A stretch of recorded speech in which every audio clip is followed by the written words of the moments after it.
Speaker is Dr. Megan Crowley-Matoka. Professor Crowley-Matoka is a medical anthropologist and assistant professor in medical humanities and bioethics at Northwestern University. Her research is primarily focused on the socio-cultural dimensions of organ transplantation.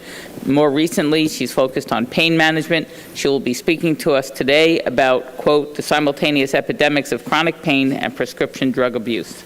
Megan? And thank you, Mark and the McLeans. Of course, I'm so just delighted and grateful to have this community and to have an opportunity to sort of think out loud with this group another time and sort of see what sticks. So I want to begin with just the observation that something curious is converging around pain in American medicine.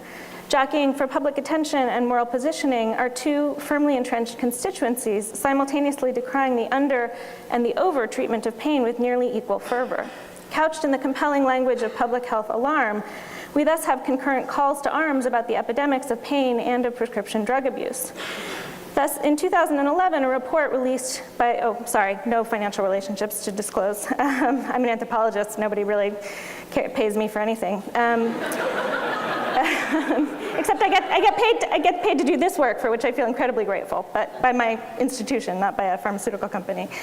So in 2011, a report released by the August Institute of Medicine invoked a shocking and widely cited 100 million Americans suffering from chronic pain each year. In the same year, a high-profile series of alerts and policy briefs from the CDC conjured a chilling 3- to 4-fold increase in drug overdose deaths over the past decade, an increase thought to be driven largely by prescription painkillers.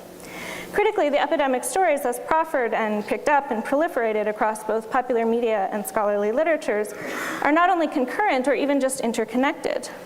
They are, in a sense, competing, for they make their respective claims in such a way as to suggest that taking the dangers of one epidemic seriously necessarily requires, at least to some degree, discounting the damage of the other.